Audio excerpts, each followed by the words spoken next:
Welcome my YouTube channel. এখন ঘড়ির কাঁটা বাজে সকাল 10টা, আর এখন থেকে ব্লগটাকে শুরু করছি। আর শীত চলে গেলেও গাইস এখনও কিন্তু ফাইনালি শীতটা পুরোপুরি ছেড়ে আমাদেরকে যায়নি। সকালের দিকটা প্রচণ্ড ঠান্ডা পড়ে, কুয়াশায় আচ্ছন্ন হয়ে পড়ে, আর আর প্রচণ্ড অন্ধকারময়।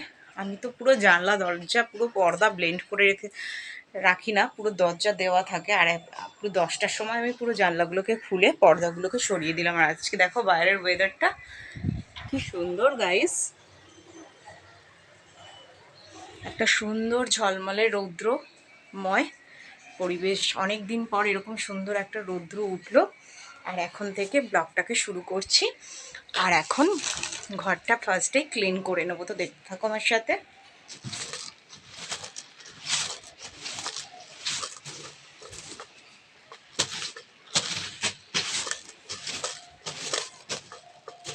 তো দেখো ফাইনালি খাটের চাদরটা চেঞ্জ করে পেতে নিয়েছে, খাটের চাদরটা ছেড়ে দিলাম। আর কটা জামা কাপড় আছে সেগুলোকে এখন আমি ভাঁজ করে নেব।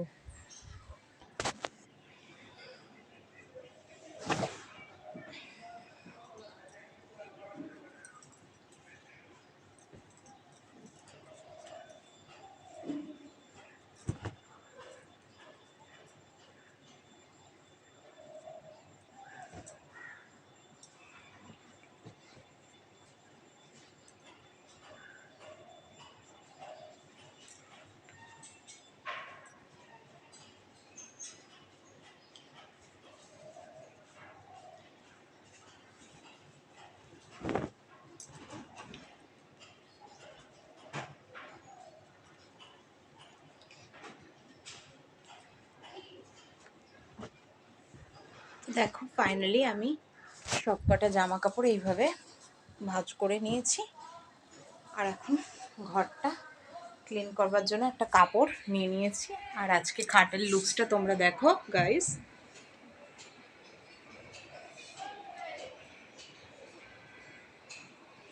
তো এই হলো আমার খাটটা ক্লিন করে দেওয়া হয়ে গেছে। এখন আলমারিটা ভালো মতন মুছে পরিষ্কার করে নেব।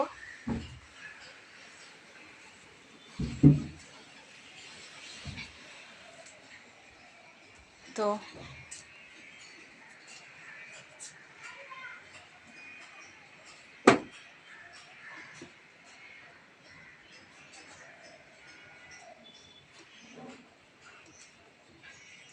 কলিন দিয়ে এইভাবে ভালো করে ড্রেসিং টেবিলের কাজটা কলিন দিয়ে মুছে নিচ্ছি গাইজ।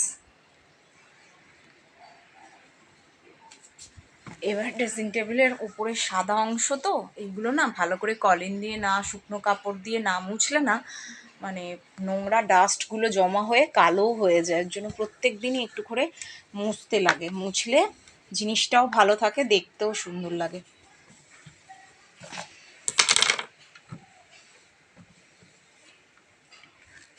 তো এখন একটু কিচেনে চলে যাব। ওদিকে কিচেনে ভাতটা বসিয়ে এসছি। আর এদিকে দেখো ভাত ফ্যান পড়ে কি অবস্থা। ওয়াশরুমের দরজা দিয়ে দিলাম।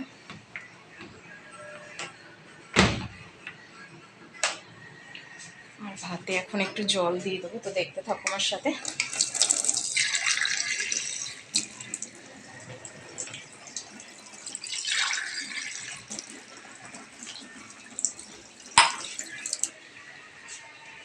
আর এখন দেখো টি টেবিলটার কি অবস্থা।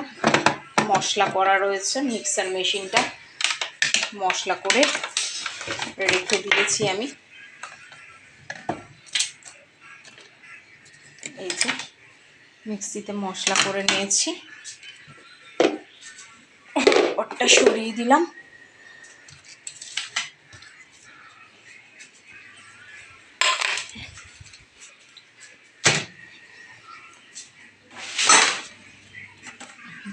ঝুড়ি থেকে আলু ভাজাটাকে চাপা দিলাম।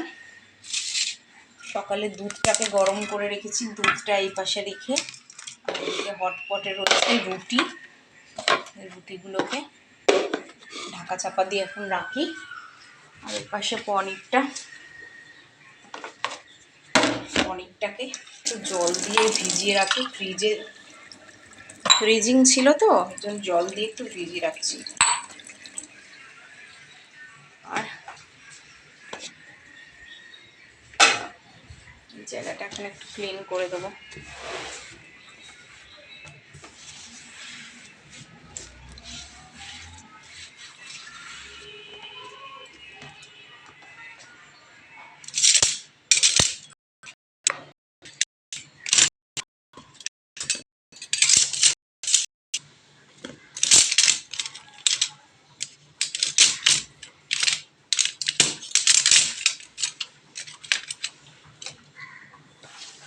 তো দেখো ফাইনালি টি টেবিলটাও ক্লিন করে নিয়েছি।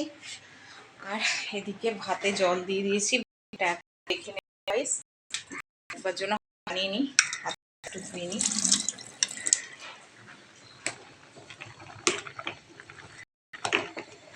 ভাতে একটু আলু সেদ্ধ আর এই যে সেদ্ধ দিচ্ছি আলু দিয়ে সাথে হয়ে যাবে। আর ওভেনটা এখন একটু কমিয়ে দেবো।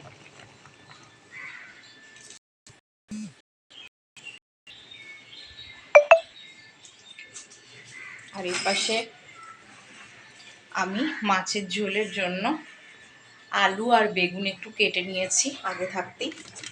আর এই পাশে কাঁচা মাছটাকে রেখেছি, এর মধ্যে নুন হলুদ মাখিয়ে কাঁচা মাছ আর টমেটো কেটে রেখে দিয়েছি ফ্রিজ থেকে বার করে। ভাতটা হয়ে গেলে মাছের ঝোলটা রান্না করব।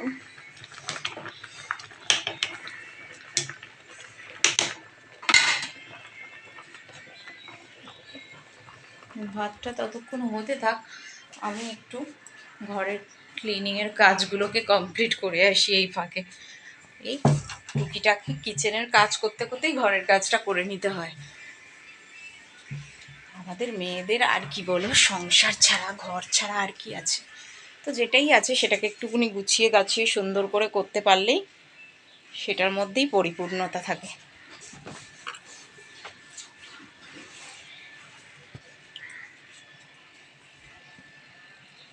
টেরিটাকে একটু পরিষ্কার করে রাখলাম। আর এখন আলনার ক্যাবিনেটটাকে একটুখানি পরিষ্কার করে নেব।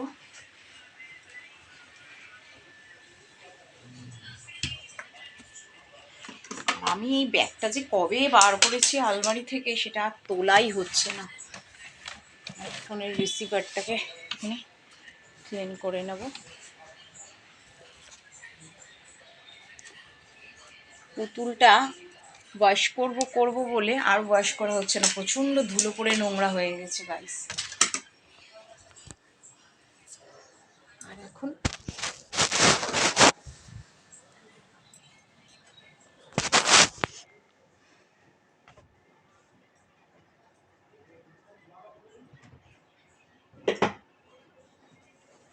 এই জায়গাটার কি অবস্থা দেখো। ড্রেসিং টেবিলের ক্যাভারটা সুন্দর করে নাইটিগুলোকে ভাঁজ করে রাখবো ক্যাভারটার ভেতরে। এই একটা নাইটি মানে যেভাবে যাচ্ছে তাই অবস্থা গো নাইটিগুলো। দুটো নাইটি ক্যাবেটের মধ্যে পুরো একদম হয়েছিল, কুচকে গেছে। আর এখানে একটা বিছানার চাদর দেখো কি সুন্দর, এই বিছানার চাদরটা ডিজাইনটা ফেব্রিক করা, পুরো সাদা কালার। পুজো টুজো হলে আমি বাড়িতে এই চাদরটাকে পাতি, জানো তো গাইস কি সুন্দর দেখো চাদরটা। ভেতরটা পুরো এরকম ফুল ফুল ফুল ফুল করা, সাদা কালার বলে সবসময় পারতি না রাব ইউজের জন্য। এটা কোনো সরস্বতী পুজো যখন হয় বাড়িতে, সরস্বতী পুজো বা লক্ষ্মী পুজো, কোনো পুজো টুজো হলে তখন আমি পাতি এই চাদরটা। এই একটা বেডশিট, কত যে বেডশিট এই ক্যাবিটের মধ্যে রয়েছে। এই একটা বেডশিট, এটা তো পাতাই হয় না, এটা একটু ডিপ কালার, নোংরা কম হয়। এখানে আমি কি বলতো, আমার বেড কভার, বালিশের কভার, এই দেখো বালিশের কভার, কোল বালিশের ওয়ার, হ্যাঁ, তারপর ডেলি পরার যে নাইটিগুলো সব এই আলনার ক্যাবিনেটের ভেতরে রাখি। আজকে সেই জায়গাটাকে একটু গুছিয়ে নেব।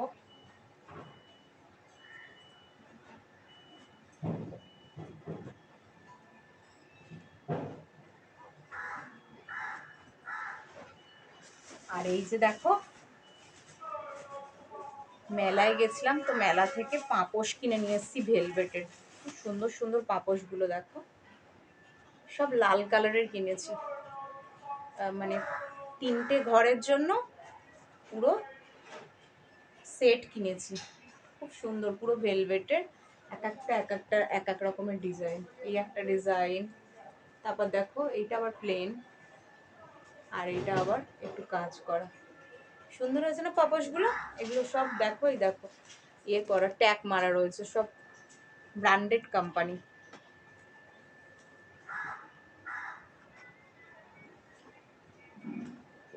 একটু দামি কিনলে কি বলতো, জিনিসগুলো অনেকদিন টেকসই হয় আর দেখতে সুন্দর, আর আর কি বলতো, ব্যবহার করেও মানে মনে শান্তি পাওয়া যায়। আর কম দামি জিনিস হলেই যে সেটা খারাপ হবে সেটা নয়, তবে সেটা দুদিন পর ছিঁড়ে যায়, নষ্ট হয়ে যায়। তার থেকে দুদিন পরে কিনবো, কিন্তু জিনিসটা যেটা কিনবো ভালো কিনবো, এবং ভালো একটা কোম্পানি কেনা উচিত সবসময় জন্য।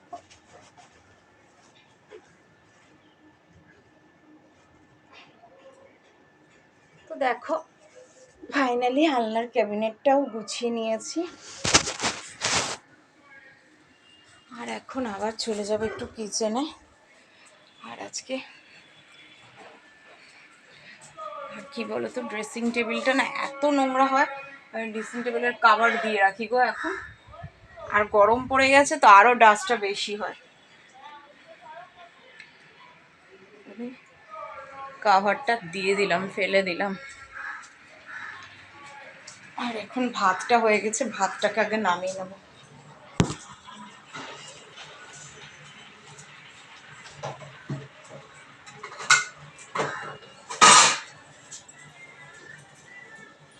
তো দেখো ভাতটা নামিয়ে ফেললাম।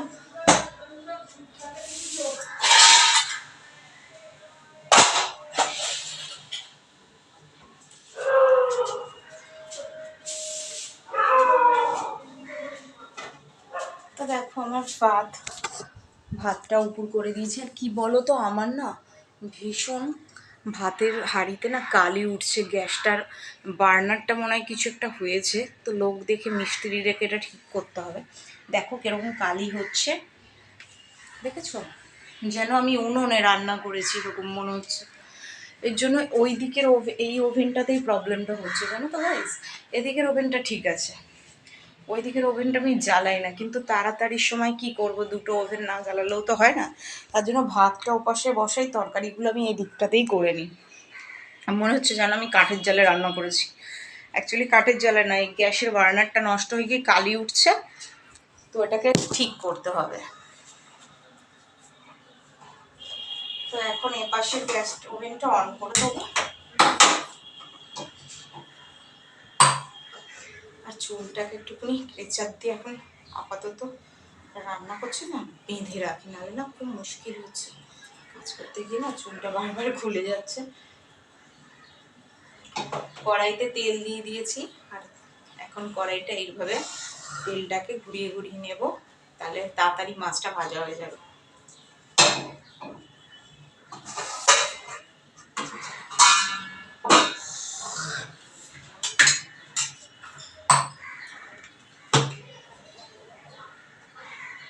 নুন, জিরের গুঁড়ো, আর এর পাশটাতে লঙ্কার গুঁড়ো আছে, লঙ্কার গুঁড়োটাকেও নিয়ে নেব। আর লাগবে লবণের কৌটা।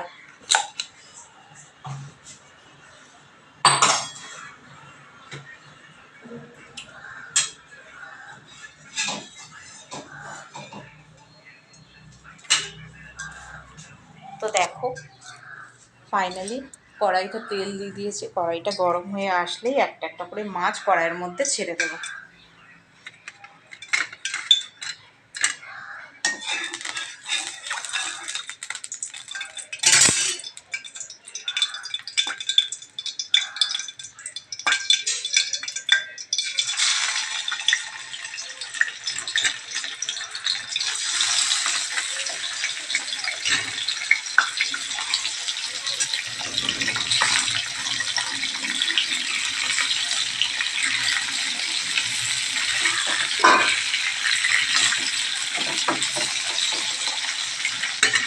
তো বেশি মাছ আমি রান্না করলাম না, আমরা যেহেতু মেম্বার কম 3 জন, তো 3 জনের 3 পিস মাছই আমি আজকে রান্না করব।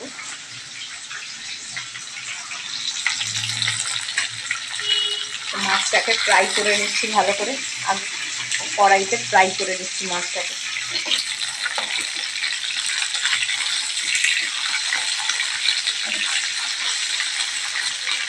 সেটা এখন 5 মিনিটের জন্য ঢাকা চাপা দিয়ে দেবো, কারণ তেলটা যাতে না ফুটে আর গায়ে না যাতে ছ্যাঁকা খাই আর কি।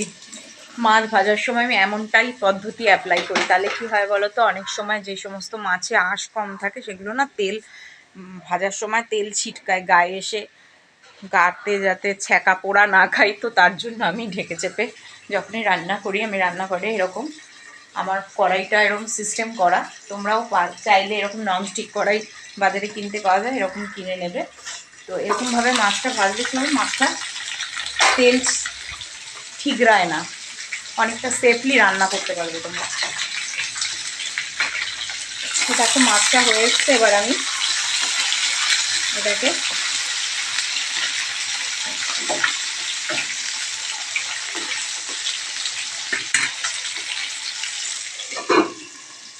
এরকমভাবে এখন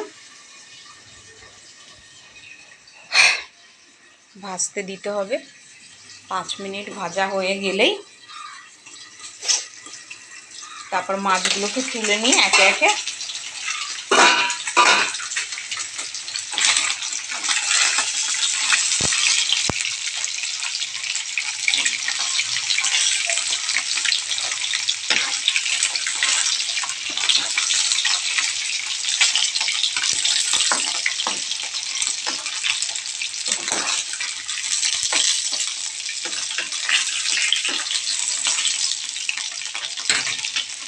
একটু কড়া করে ভাজবো, কেন কড়া করে না ভাজলে না মাছের একটা আঁশটে গন্ধ থেকে যায়। এর জন্য ভালো করে মাছটা ভেজে নেওয়া অতি অবশ্যই জরুরি।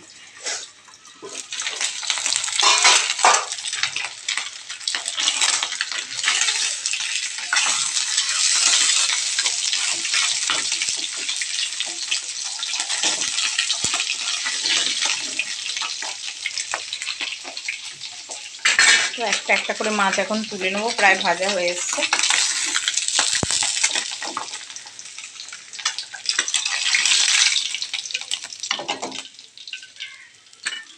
তো দেখো আমি এবার গ্যাসটাকে একটুখানি কমিয়ে নিলাম, আর এর মধ্যে দিয়ে দেব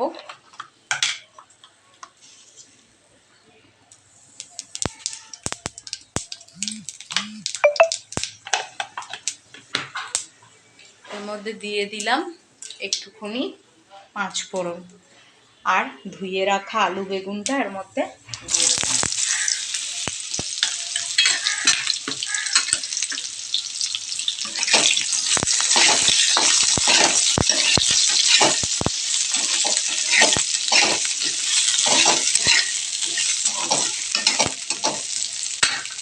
এবার গ্যাসের উনানটা একটু হাই করে দেবো।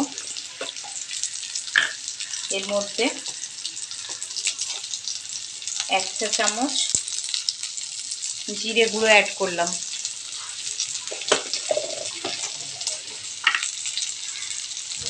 একটু হলুদ গুঁড়ো দিলাম,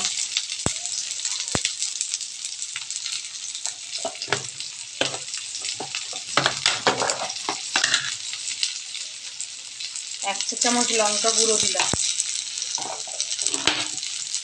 স্বাদ মতো লবণ দেব,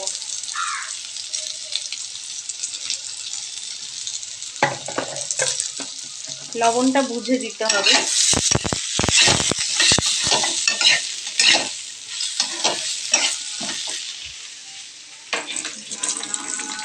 এবার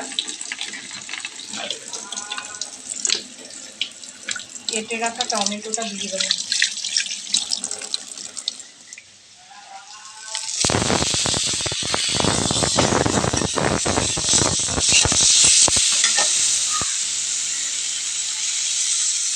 দিয়ে দেবো একটা লঙ্কা,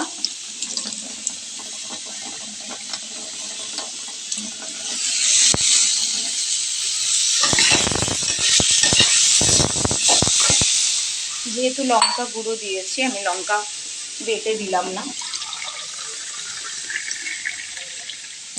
শুধু একটা কাঁচা লঙ্কা চিড়ে ওপর থেকে দিয়ে দিলাম। বেশি একটা তেল মশলা আমি খাই না।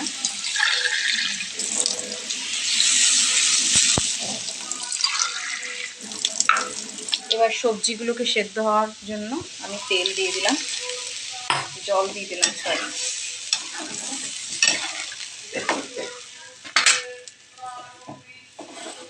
আর এর মধ্যে আমি দেব একটা পেঁয়াজ আর ধনেপাতা অর্ধেক, আমি বেটে একটা মিক্সিতে পেস্ট বানিয়ে নিয়েছি, তো সেই পেস্টটা এখন দিয়ে দেবো।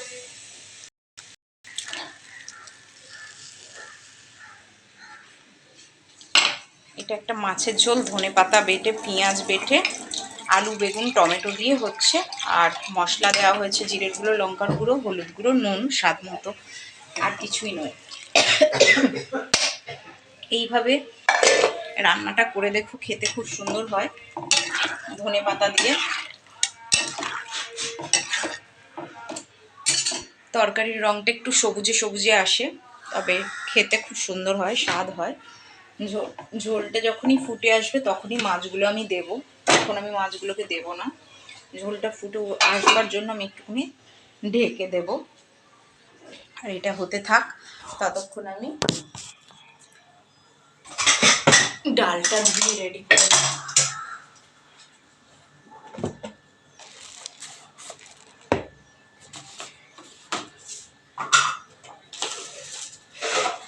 আজকে করব বিউলির ডাল।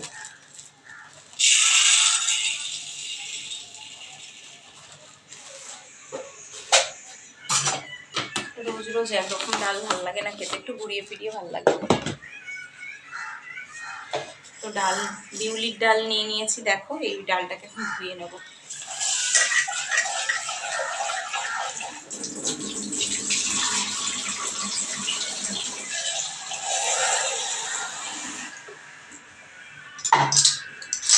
তো ডালটা ধুয়ে বা জল দিয়ে কুকারের ঢাকনাটা আটকে নিচ্ছি।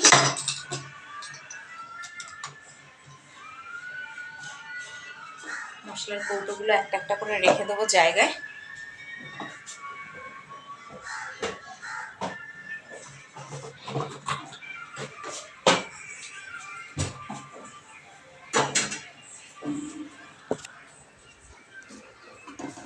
দেখো ঝোলটা আমার ফুটে এসছে প্রায়, কি সুন্দর একটা কালার এসছে, পুরো সবুজ কালার। আর ধনে পাতার একটা সেন্টও বেরিয়েছে সুন্দর।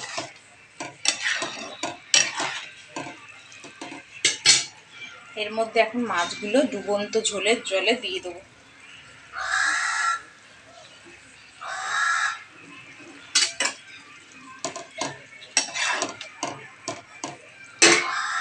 তো এটা হতে থাক, নামানোর আগে একবার নুনটা চেক করে নেব, যদি কম বেশি থাকে অ্যাড করব, আর বেশি থাকলে অ্যাড করতে হবে না। তো এটা এখন হোক, এটা ফুটে আসলে তারপরে এটা নামিয়ে ফেলবো, তারপর ডালটা বসিয়ে দেবো। আর ততক্ষণ কিছু তরকারি কাটবার আছে গাইস। তো আজকে ভাবছি ছুরি দিয়ে আর তরকারি কাটবো না, বটি দিয়ে কাটবো। তো আমাকে তরকারি কাটতে ম্যাক্সিমাম ছুরি দিয়েই দেখো, আজকে ভাবলাম একটু বটি দিয়ে তরকারি কাটি। আমাদের আগেকার দিনের লোকেরা, মা কাকিমা জেঠিমারা কী করতো, বটিতেই কাটতো। বটির ব্যবহারটা প্রায় চলেই গেছে। তো আজ ভাবলাম বটি দিয়ে সেই কেটে, তরকারি কেটে তোমাদেরকে দেখাই।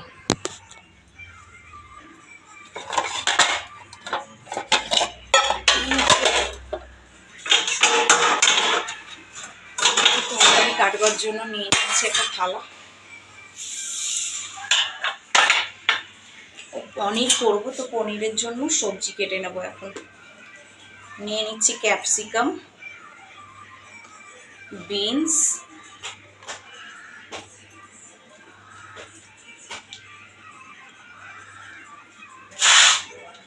আর 3টে বড় সাইজের পেঁয়াজ। তো এবার আমি কেটে নেবো একটা একটা করে সবজি।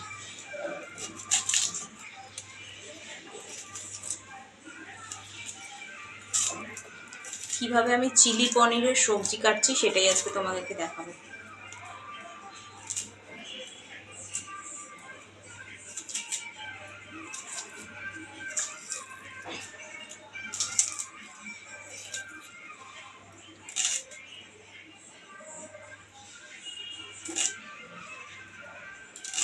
এখন একটা পেঁয়াজকে 4 টুকরো করে নেবো। 4 টুকরো করে নিয়ে তারপর এই পেঁয়াজের এইভাবে খোলাগুলোকে একটা একটা করে এরকম ছাড়িয়ে নেব।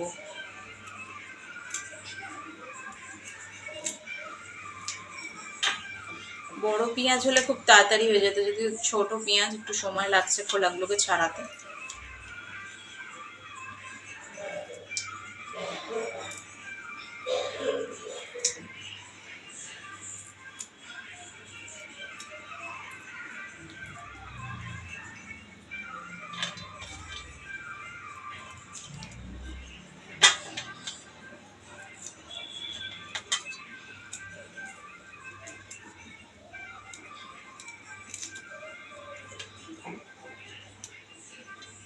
তো দেখো এই যে এরকম ভাবে একটা পেঁয়াজকে 4 টুকরো করে এইরকমভাবে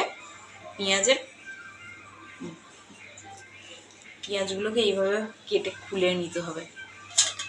তো এইভাবে আরো দুটো পেঁয়াজ কেটে নেব।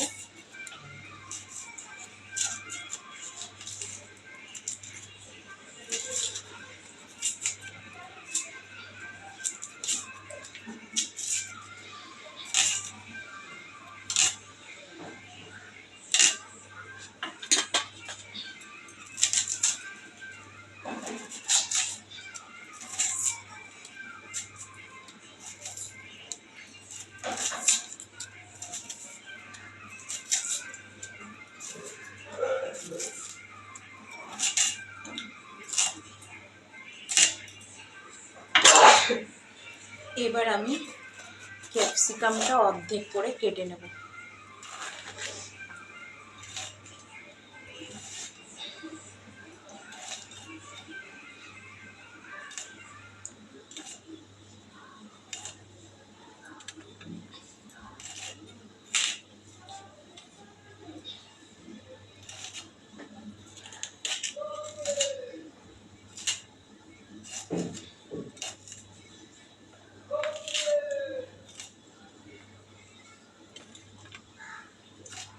পেঁয়াজের ঝাঁঝে চোখে জল চলে আসলো গো গাইস।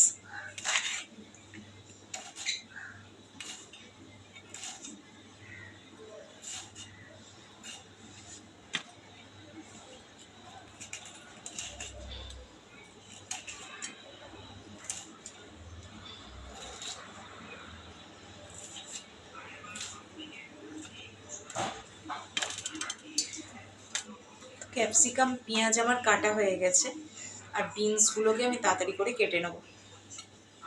বিনস কাটতে বেশি সময় লাগবে না। বিনসগুলোকে আমি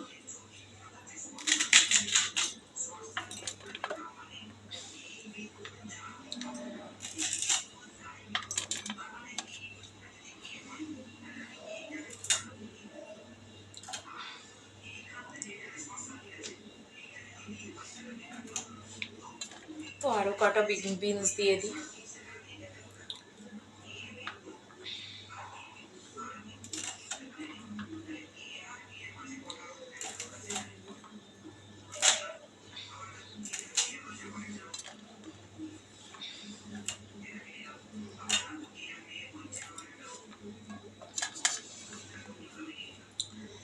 আর টমেটোটা কেটে নিই।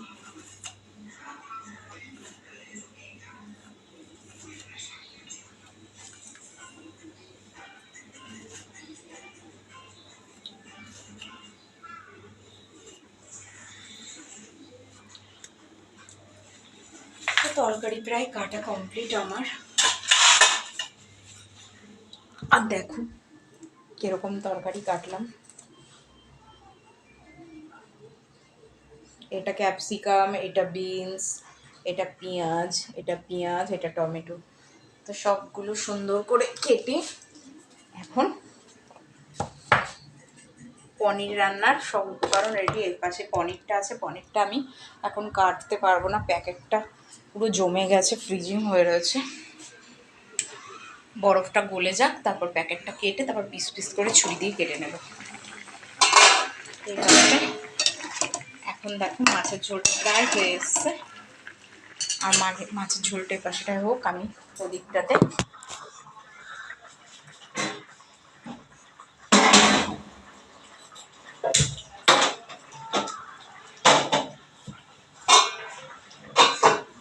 এই পাশের ওভেনটাতে, তাহলে তাড়াতাড়ি হয়ে যাবে। ওদিকে দুটো জ্বালিয়ে দিলে তাড়াতাড়ি রান্নাটা হয়ে যাবে। ওদিকটাতে মাছটা হচ্ছে, পাশটা কুকারে বসিয়ে দিয়েছি, ডালটা সেদ্ধ হয়ে যাক। আর এখন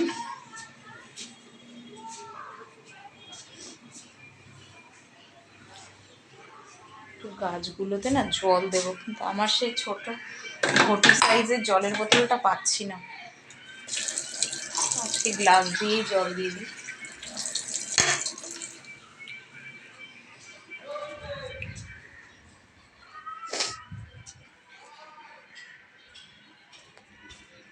তো দেখো ফাইনালি গাছের কাছে চলে এসেছি।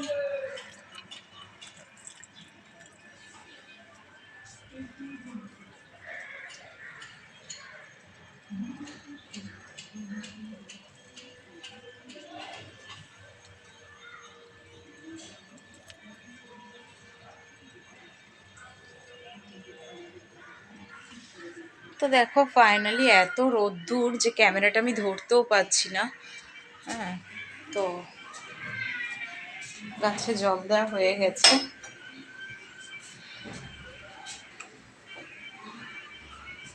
আর এদিকে ফ্রিজটা এখন একটু পরিষ্কার করে নেবো। ফ্রিজটা না ভেতরটাকে বন্ধ করে দিই, কারণ আমি তো কাঁচা মাছ ফ্রিজে যা ছিল সব রান্না করে ফেললাম, কাঁচা মাছ ফ্রিজে নেই। তো এখন ফ্রিজটা একটু পরিষ্কার করে নেব।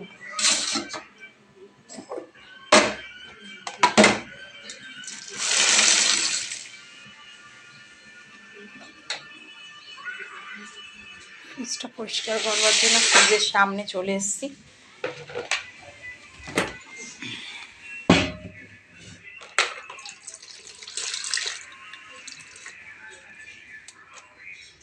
তো আমি নিয়ে নিচ্ছি এখান থেকে প্রিল, এক ফোঁটা প্রিল দিয়ে ভেতরটা শুকনো, মানে তখনই আমি ফ্রিজ পরিষ্কার করি ফ্রিজ বন্ধ করে। তো একটা কাপড়ের মধ্যে আমি একটু প্রিল ঢেলে নিলাম। প্রিল মানে ওই যে বাসন মাজার যে প্রিলগুলো হয় না, ওই প্রিল দিয়ে ভালো পরিষ্কার হয়। অথবা তোমরা চাইলে কলিন দিয়েও করতে পারো। ফ্রিজটা সমস্ত তাকগুলো এখন আমি এইভাবে পরিষ্কার করবো।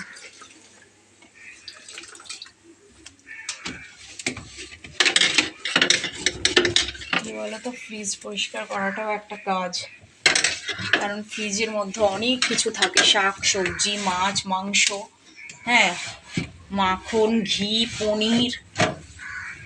তো আজকে ফ্রিজটা ফাঁকা করে ভালো করে ফ্রিজটাকে পরিষ্কার করছি।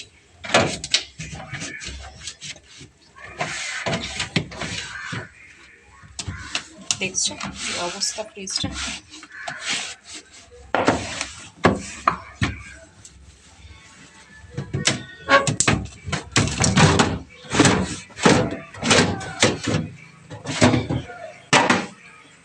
কোল্ড ড্রিঙ্কসের বোতলটা ঢাকনাটা খুলে গিয়ে কোল্ড ড্রিঙ্কস করে ভেতরটা কি অবস্থা হয়েছে দেখো।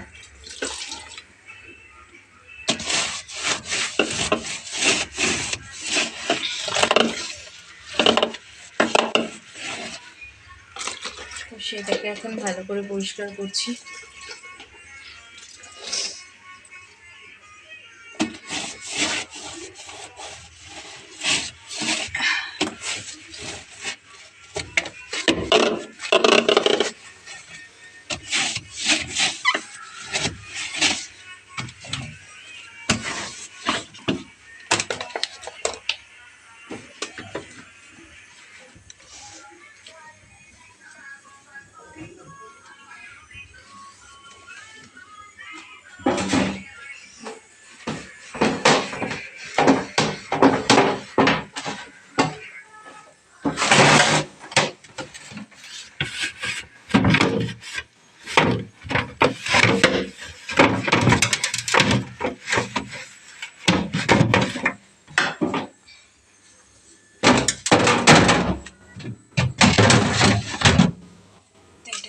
করে বাস্কেটটা লাগিয়ে দিলাম।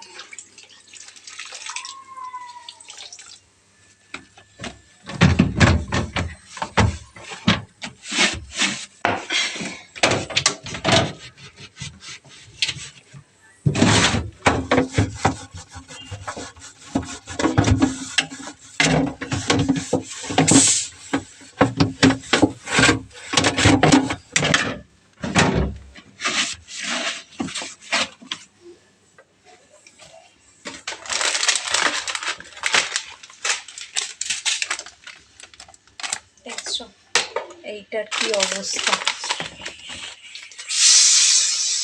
এখানে আমুল দুধ, হরলিক্স,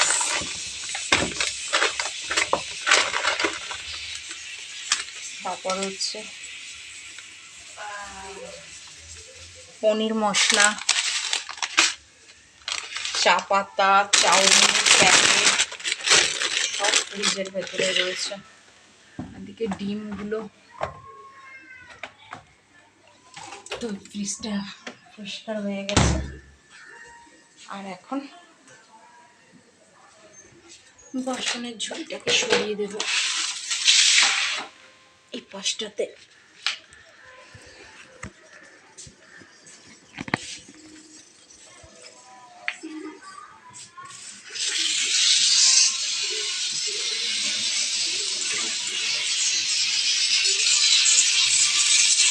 ডালটা মাছের ঝোলটা হয়ে গেছে এবং গ্যাসটা বন্ধ করে দিলাম। আর আজকে ঠাকুর পুজোটা তোমাদের দাদাভাই করে দিয়ে অফিসে বেরিয়ে গেছে, তো আজকে ঠাকুরের লুকসটা তোমাদেরকে দূর থেকেই দেখাচ্ছি।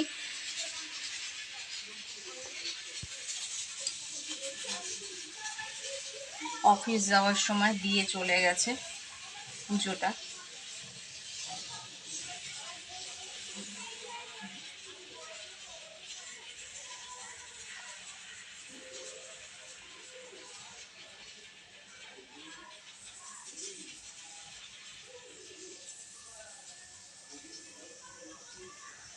তো ফাইনালি আজকে ঠাকুরের রূপটা দূর থেকে তোমাদেরকে দর্শন করালাম ঠাকুর ঘরটা। কেন সকালবেলা আমি ঠাকুর ঘরে ঢুকবো না, তো প্রণাম করতে পারিনি, আর তার সাথে প্রণামটাও সেরে নিলাম। আর গোলাপ ফুলটা দেখো 4 দিন আগে এনেছি, আর একটু গরম পড়েছে তো গোলাপটা মরছে গেছে।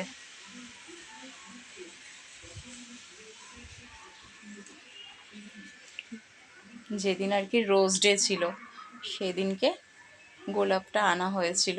তো দেখো গোলাপটার অবস্থা কি হয়েছে। আমি গোলাপ ফুল ভীষণ ভালোবাসি, কিন্তু গোলাপটা দেখো মনটা খারাপ হয়ে গেছে, গোলাপটা কেমন মরছে গেছে।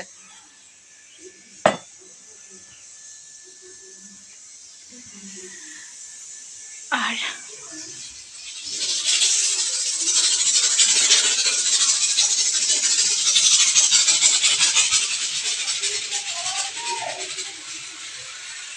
তো এই ছিল আজকের ব্লগ গাইস। আজকের ব্লগটা তোমাদের কেমন লাগলো, ডালটা সেদ্ধ হয়ে এসছে, কমেন্টে জানাও। সুন্দর সুন্দর মিষ্টি মিষ্টি কমেন্ট করো আমাকে, সুন্দর সুন্দর মিষ্টি মিষ্টি কমেন্টে কথা বলো আমার সাথে। আমার ভিডিও তোমাদের কেমন লাগছে, আর প্রচুর প্রচুর লাইক করো, শেয়ার করো, সাবস্ক্রাইব করো অল অফ ইউ। তোমরা যারাই আমার ভিউয়ার্স আছো তোমরা ভীষণ ভীষণ ভালো। তোমাদের সহযোগিতা ভালোবাসাতেই আমি আজকে এখানে আসতে পেরেছি। আমি চাই সাথে থেকো, পাশে থেকো, বেল আইকন নোটিফিকেশান অন করে দাও, প্রচুর সাবস্ক্রাইব করো, আমি যাতে আমার চ্যানেলটা এগিয়ে নিয়ে যেতে পারি আর তোমাদের সুন্দর সুন্দর মিষ্টি মিষ্টি কমেন্ট পড়ার সুযোগ পাই। তাই ভালো ভালো কমেন্ট পাঠাও, আর মিষ্টি মিষ্টি কমেন্ট আরও পাঠাও, যাতে আমি আরও অনুপ্রেরিত হই, আরও সুন্দর সুন্দর ব্লগ বানাতে পারি। তো দেখা হবে পরের একটা ব্লগে। আর আমার চ্যানেলের নাম তো তোমরা জানো, ব্লগার্স ম্যানিয়া @মিনমিন ব্লগস। প্রচুর প্রচুর সাবস্ক্রাইব করো অল অফ ইউ। আমার তরফ থেকে তোমাদের জন্য শুভকামনা, শুভবার্তা সবসময়ের জন্য রয়েছে। তোমরা আমার পাশে থেকো, আমিও তোমাদের জন্য পাশে থাকবো এবং ব্লগে সুন্দর সুন্দর ভিডিও আপলোড করব। তো মা লক্ষ্মীকে প্রণাম জানিয়ে আজকের ব্লগটা এখানেই শেষ করলাম।